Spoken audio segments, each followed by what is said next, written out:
action. And simply put, the only reaction that the United States should take is a formal designation of Pakistan as a state sponsor of terror and a designation of Asif Munir as a terrorist. You can put lipstick on a pig, but it's still a pig. Anything else is a betrayal of India and a betrayal of our relationship. You can pretend that Pakistan isn't a terror sponsor, but it remains a terror sponsor no matter how much we try to normalize it. কালকে দিল্লিতে cabinet committee of সিকিউরিটির সদস্যরা একটি high voltage মিটিংয়ে বসেন।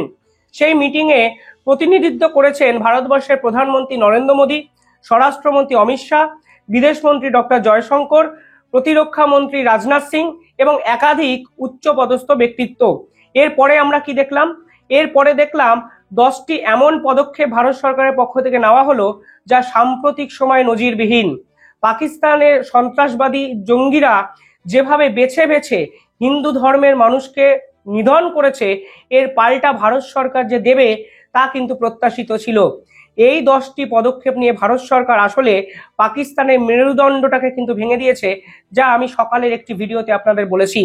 এরপরে একটি report আমাদের সামনে আসে, সেখানে সব থেকে বড় প্রশ্ন তোলা হয় ভারতের সেনাবাহিনী ঠিক কোন পদ্ধতিতে এই সন্ত্রাসবাদীদের জবাব দেওয়ার জন্য উঠে পড়ে লাগবে। এক্ষেত্রে দুটো পদ্ধতি সামনে এসছে, সে বিষয়ে আজকের এই ভিডিওটি বানাবো। এই ভিডিওটি শেষ অবধি দেখবেন, তাহলে বুঝতে পারবেন ভারতীয় সেনাবাহিনীকে যারা দুর্বল ভাবে, আসলে ভারতের সেনাবাহিনী কিন্তু তাদের ভাবনার থেকেও অনেক বেশি শক্তিশালী। পাশাপাশি আজ সকালে ভারতবর্ষ পাকিস্তানকে এক্স হ্যান্ডেল থেকে ব্লক করে দেয়। মানেটা কি? এক্স হ্যান্ডেল হলো কূটনৈতিক একটি যোগাযোগ স্থাপনের মাধ্যম। আগে যেটাকে বলা হতো টুইটার। দেখবেন একাধিক দেশের স্টেটমেন্ট তারা নির্দিষ্ট এক্স হ্যান্ডেল মাধ্যমেই কিন্তু দিয়ে দেয়, যা সেই দেশটির সরকারি বিবৃতি হিসাবে চিহ্নিত হয়। এক্স হ্যান্ডেলকে ব্লক করে দেওয়া মানে পাকিস্তানের কোনো বিবৃতি আর ভারতের কাছে কোনো ম্যাটারই করছে না। কালকে পাকিস্তানের স্বরাষ্ট্রমন্ত্রী সরাসরি বলেছেন এর সঙ্গে পাকিস্তান জড়িতই নয়, উল্টে বালুচিস্তানে দিনের পর দিন সন্ত্রাসবাদী হামলা চালাচ্ছে ভারতবর্ষ। পাকিস্তান তো এও অভিযোগ করেছিল রয়ের অফিসাররা সরাসরি পাকিস্তানের বিপক্ষে বিভিন্ন রকম পরিকল্পনা এবং ষড়যন্ত্র করছে। তবে আজ সে কথা থাকুক, ভিডিওটি প্রাসঙ্গিক করার জন্য একটু শুধু উদাহরণ আপনাদের দিলাম। আপনারা বুঝতে পারবেন এই পাকিস্তানের মুখোশ আসলে আন্তর্জাতিক স্তরে দিনের পর দিন কিভাবে খুলে পড়েছে। আমেরিকার একজন সিকিউরিটি পার্সোনাল ডিপ্লোম্যাট, টপ লেভেলের ডিপ্লোম্যাট পাকিস্তানের আইএসআই কে নিয়ে বিস্ফোরক কিছু মন্তব্য করেছেন। ডোনাল্ড ট্রাম্পের প্রশাসনের পক্ষ থেকে নরেন্দ্র মোদীকে ফোন করা হয়। নরেন্দ্র মোদীর সঙ্গে ডোনাল্ড ট্রাম্পের ফোনে বিভিন্ন কথাবার্তা হয়, যা আমি আগের একটি ভিডিওতে আপনাদের বলেছি। সেই ভিডিওর পর, মানে সেই কথাবার্তার পর এবার আমেরিকার একাধিক সিকিউরিটি পার্সোনাল এগিয়ে আসছেন এবং তারা ভারতবর্ষের আর্মিকে বিভিন্ন সাজেশন দিচ্ছেন এবং ভারতবর্ষের আর্মির সঙ্গে প্রয়োজনে টপ লেভেল একটি মিটিংও করতে চান। ডোনাল্ড ট্রাম্প এবং ভারতবর্ষের এই মুহূর্তে একটাই মোটো, সন্ত্রাসবাদী পাকিস্তানকে এই দুনিয়া থেকে খতম করে দেওয়া। যারা দিনের পর দিন ইসলামী জিহাদকে প্রমোট করার জন্য নিরীহ মানুষদের মারছেন, তাদেরকে বেছে বেছে এই পৃথিবী থেকে শূন্য, মানে মানব শূন্য একটা সভ্যতায় পরিণত করা, অন্তত এই ইসলামী জিহাদিগুলোকে দিনের আলো দেখিয়ে দেওয়া। পাশাপাশি কালকে যে স্পেশাল রিপোর্ট প্রকাশিত হয়েছে, সেই রিপোর্ট আমি একটু আপনাদের পড়ে শোনাতে চাই। টাইমস অফ ইন্ডিয়া দেখলাম কভার করেছেন, তারা বলছেন will India avenge Pahalgam terror attack with jet, drones or something new. অর্থাৎ এটা স্পষ্ট, সামথিং নিউ মানে ভারতের সেনারা এবং অজিত দোভালের টিম নিঃসন্দেহে এমন কিছু পরিকল্পনা করছেন যেই পরিকল্পনার কথা হয়তো কেউ স্বপ্নেতেও ভাবেননি। কালকে আমি প্রাক্তন র অফিসার এবং প্রাক্তন এনএসজি দীপাঞ্জন চক্রবর্তীর ইন্টারভিউ করেছিলাম। উনিও কিন্তু আভাসটি দিয়েছিলেন যেরকম পরিকল্পনা ভারতবর্ষ এবার করবে বা করতে চলেছে, তারা হয়তো পাকিস্তানের স্বপ্নেতেও কোনোদিন আসেনি। এক্ষেত্রে পাকিস্তানের পক্ষ থেকে একটি স্টেটমেন্ট এসছে। সেই স্টেটমেন্টটি দিয়েছেন হুসেন হাকিকি। তিনি পাকিস্তানের এক্স এনভয় অর্থাৎ ডিপ্লোম্যাট। তিনি বলেছেন এই ধরনের পেহেলগাম অ্যাটাকের পর পাকিস্তানকে সতর্ক থাকতে হবে, কারণ পাকিস্তানের বিপক্ষে ভারতবর্ষ এবার যে অ্যাকশন নেবে তা হয়তো পাকিস্তান সেনারাও কোনোদিন স্বপ্নেতেও প্রত্যাশা করেননি। অর্থাৎ তিনি পাকিস্তান সরকারকে সতর্ক করেছেন, উপদেশ দিয়েছেন এবং তিনিও বুঝতে শুরু করে দিয়েছেন ভারতীয় সেনার সঙ্গে লাগার পরিণাম হয়তো ভোগ করতে চলেছে পাকিস্তান। এক্ষেত্রে দুটো প্ল্যান অফ অ্যাকশন উঠে এসছে।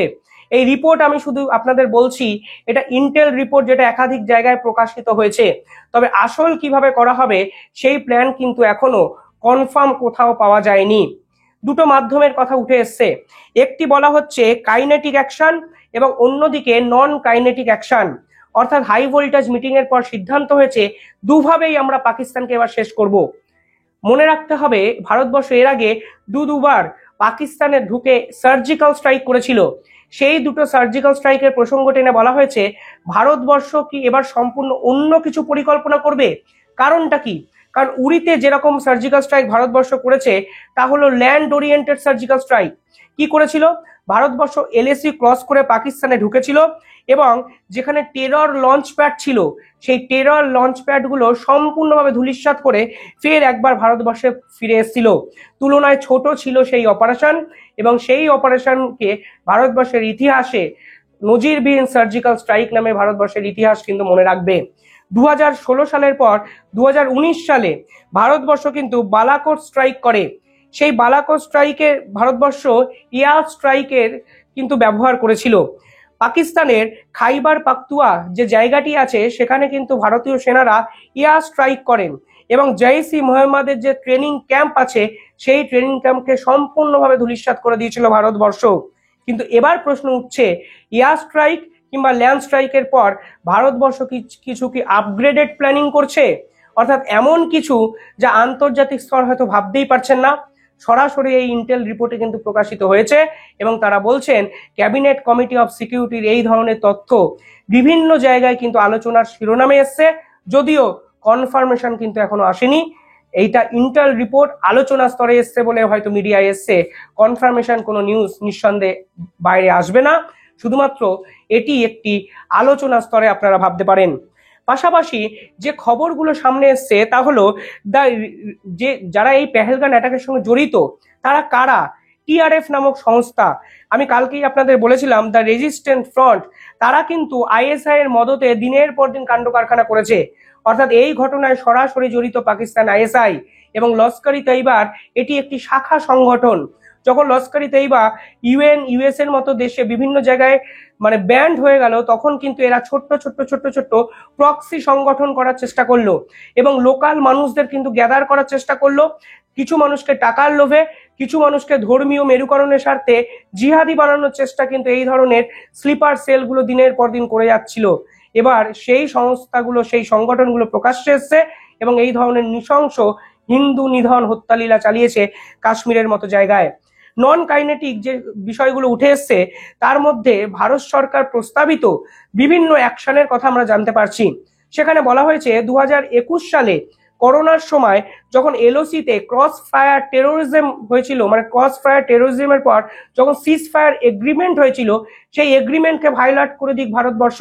অর্থাৎ এটাই একদম পারফেক্ট টাইম, কোনো এগ্রিমেন্ট মানতে হবে না, পাকিস্তানে ঢোকো এবং পাকিস্তানের সেনাবাহিনীকে বুঝিয়ে দাও তারা আসলে ভারতীয়দের যেভাবে হত্যা করেছে তা আসলে কতটা গর্হিত অপরাধ। পাশাপাশি চেকপোস্ট বন্ধ করা হয়েছে অলরেডি, যা কিন্তু নন কাইনেটিক অ্যাকশনেরই অন্যতম একটি পার্ট। পাশাপাশি হিন্দু রিভার, অর্থাৎ এই যে সিন্ধু নদীকে তৈরি নিয়ে একাধিক চুক্তি কিন্তু ইমিডিয়েটলি সাসপেন্ড করেছে ভারত সরকার, যা কিন্তু কালকের মিটিং এর অন্যতম গুরুত্বপূর্ণ পার্ট এবং নন কাইনেটিক যে এগ্রিমেন্ট বা নন কাইনেটিক যে স্টেপ সেই স্টেপের কিন্তু অন্যতম পার্ট। কাইনেটিক পার্টে অনেকে অ্যাডভাইস করেছেন যে অবিলম্বে রকে অ্যাক্টিভেট করতে হবে এবং রকে অ্যাক্টিভেট করে বেছে বেছে এই টিআরএফ এর প্রত্যেকটি সদস্যকে সমূলে উৎপাটন করতে হবে। কারণ সব লড়াই প্রকাশ্যে আনা যাবে না, কারণ এই প্রকাশ্যে যদি আসা হয়, মানে এগুলো যদি আসে তাহলে এই জিহাদিগুলো আসলে রক্তবীজ, একজনকে মারলে আরেকজনকে তৈরি এরা করে দেবে, কারণ এরা ধর্মীয় আধারে নিজেদের জীবনধারাকে কিন্তু সাজানোর চেষ্টা করেছে। ফলে রকে অ্যাক্টিভেট করার পরামর্শ দিয়েছে এক পক্ষ এবং বলা হচ্ছে কভার্ট হান্টিং অপারেশন চালু করুক ভারতবর্ষ, এমন টিআরএফ এর লঞ্চ প্যাডকে সম্পূর্ণভাবে ধ্বংস করুক। কাশ্মীরে সকল জায়গায় মানে লোকাল যে টেরোরিস্ট যে অ্যাক্টিভিটি পার্টগুলো হতে পারে সেই জায়গা থেকে অপারেশন চালু করুক এবং এই অপারেশন শেষ হোক পাকিস্তানের এলওসি এবং পাকিস্তানের একাধিক জায়গায়। এই পরিকল্পনা কিন্তু ভারত সরকারকে বিভিন্ন ক্ষেত্রে দেওয়া হয়েছে। পাশাপাশি নন কাইনেটিক এবং কাইনেটিকের পাশাপাশি যারা আমেরিকার প্রতিনিধিত্ব আছেন, যারা আমেরিকার সিকিউরিটি পার্সোনালের অন্যতম টপ ডিপ্লোম্যাট আছেন, তারা বলছে কোনো রকম মার্সির প্রয়োজন নেই, সরাসরি পাকিস্তানে ঢুকুন এবং পাকিস্তানকে সম্পূর্ণভাবে শেষ করুন। মনে রাখবেন, পাকিস্তানের যে সেনাকর্তা আসিম মুনির, তিনি যে কথাবার্তাগুলো বলেছেন, সরাসরি সেখানেই এক্সপোজড হয়ে গেছে পাকিস্তান যে তারা হিন্দুদেরকে বেছে বেছে আক্রমণ করতে চায় এবং তারা এমন কিছু আক্রমণের পরিকল্পনা করেছিল যা লাদেনের সমকক্ষ। অর্থাৎ আমেরিকা যেমন লাদেনকে খুঁজে পেয়ে মেরেছে, লাদেনের মতো অসীম মুনিরকে খুঁজে পেয়ে পাকিস্তানের মাটিতে শেষ করুক ভারতবর্ষ, এবং আমেরিকা এটায় পূর্ণ সহায়তা করবে। Only reaction that the United States should take is a formal designation of Pakistan as a state sponsor of terror and a designation of Asif Munir as a terrorist. The only difference between Osama bin Laden and Asif Munir is Osama bin Laden lived in a cave and Asif Munir lives in a palace. But beyond that, the two are the same and their end should also be the same. পাশাপাশি আরো একটি চিন্তাধারা উঠে এসছে পুরো পরিকল্পনাটায়। বলা হচ্ছে মানে India needs to cut the vein, অর্থাৎ আসিম মুনির যেখানে বলেছিলেন কাশ্মীর আদতে আমাদের জাগুলার ভেইন, আমাদের গলার শিরা, বলছেন ভারতবর্ষ অবিলম্বে যেন সেই শিরাটিকে কেটে নেয় এবং কাশ্মীরকে পাকিস্তান থেকে সম্পূর্ণভাবে আলাদা করে ফেলে। Asif Munir, General Munir said, this is like Kashmir is the jugular vein. What India now needs to do is to cut Pakistan's jugular. There's no ifs, ands, or buts. There are no shortcuts anymore. অর্থাৎ পরিকল্পনা তৈরি, আমেরিকার একাধিক diplomat ভারতের সঙ্গে পরিকল্পনা করছেন এবং এক্ষেত্রে বড় সড়ো অ্যাকশনের পরিকল্পনা ভারতবর্ষ যে করছে তা এই ধরনের বিবৃতি সামনে আসার পর অন্তত বলা হচ্ছে। পাশাপাশি পাকিস্তান কাদেরকে টার্গেট করেছে দেখুন, পুরো ঘটনাটায় হামাসের সঙ্গে মিল খুঁজে পেয়েছে আমেরিকা। তারা পরিষ্কারভাবে বিবৃতি দিয়ে বলেছে হামাস 7ই অক্টোবর 2023-এ ইসরায়েলে এক ভয়ানক হামলা করেছিল। কাদেরকে টার্গেট করেছিল? তারা টার্গেট করেছিল শান্তিপ্রিয় জিউসদের। এই জিউসদের যখন টার্গেট করে তার মানে ভাবনাটা স্পষ্ট, তারা মুক্ত চিন্তা যুক্তিবাদী মানুষদের এই পৃথিবীতে সহ্য করছে না এবং এমন একটি জায়গাকে তারা আক্রমণের আওতায় এনেছিল যে জায়গাটা উৎসব মুখর একটি জায়গা ছিল, যেখানে মুক্তমনা জুইশরা নিজেদের মতো করে আনন্দ উদযাপন করছিলেন। একদম সেম কায়দায় পাকিস্তানের এই ধরনের সংস্থা কাজ করেছে যারা মিডল ক্লাস হিন্দুদের টার্গেট করেছে। Specifically against Jews, and not only against Jews, but among the most liberal Jews who are most prone to wanting peace and normalcy with the Gaza Strip, targeting a vacation resort, targeting, if you will, middle-class Hindus, is evident that the Pakistanis are trying the same tactic. Now, it should be no more successful for Pakistan. অর্থাৎ এদের আক্রমণের ধরন কোথাও না কোথাও similar, একইভাবে মিলে যায় এবং এদের অপারেশনের যে হেড আসিম মুনির, পাকিস্তানের সেনাপ্রধান, তার অপারেশনের যে পদ্ধতি তা একদম লাদেনের মতো, যা আমেরিকা প্রকাশ্যে প্রেস বিবৃতি দিয়ে ভারতবর্ষকে সাজেশন দিচ্ছেন এবং তারা বলছেন, পাশাপাশি পরিষ্কারভাবে বলছেন কোনো ক্ষেত্রেই আইএসআইকে যেন ছাড় না দেওয়া হয় এবং ভারত সরকার যেন অবিলম্বে আইএসআইকে ডেজিগনেটেড টেররিস্ট গ্রুপ নামে আখ্যায়িত করে দেয়। That is an ally of the world's largest democracy do the same. There should be we should stop embracing the fiction that the ISI is a legitimate military organization.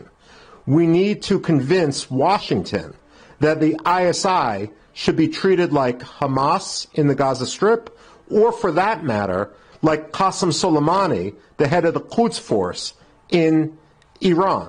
মনে রাখবেন, হামাসও কিন্তু সে দেশের বিদ্রোহী একটি গ্রুপ ছিল, দেশের সম্পদ ছিল, কিন্তু এই সম্পদরাই যখন ভবিষ্যতে অন্য একটি দেশের নিরীহ মানুষদের ধরে ধরে মারছিল, তখনই কিন্তু ইসরায়েল নিজেদের কায়দায় ট্রিটমেন্ট দিয়ে হামাসকে পৃথিবী থেকে শূন্য করে দেওয়ার পরিকল্পনা করেছে। What I would say is, if President Donald Trump during his first term can target Qasem Soleimani, the head of Iran's Quds Force, for his role in planning the murder of countless Americans, then there's no reason why Prime Minister Modi can't use the same example and demand that Asif Munir go the way of Qasem Soleimani.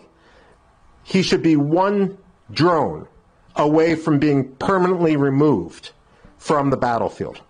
Bharatvarsha যেন একভাবে Israeli treatment দেয় এই ISI, এই আসিম মুনিরদের। পাকিস্তানকে সরাসরি হুঁশিয়ারি যেভাবে আমেরিকার পক্ষ থেকে এলো এবং ভারতবর্ষের পক্ষ থেকে যেরকম ইন্টেল রিপোর্ট প্রকাশ্যে এসছে আসিম মুনিরের ভবিষ্যৎ নিয়ে, বিশ্বাস করুন পাকিস্তানের জনগণ এখনই হয়তো ভাবতে বসে গেছে। তবে নিঃসন্দেহে বড় পরিকল্পনা, কিভাবে পুরো বিষয়টি যাচ্ছে আপডেটেড ভিডিও, কোনো ডকুমেন্ট আরো এলে আমি আপনাদের জন্য বানাবো। দেখতে থাকুন দ্য ইন্ডিপেন্ডেন্ট বেঙ্গল।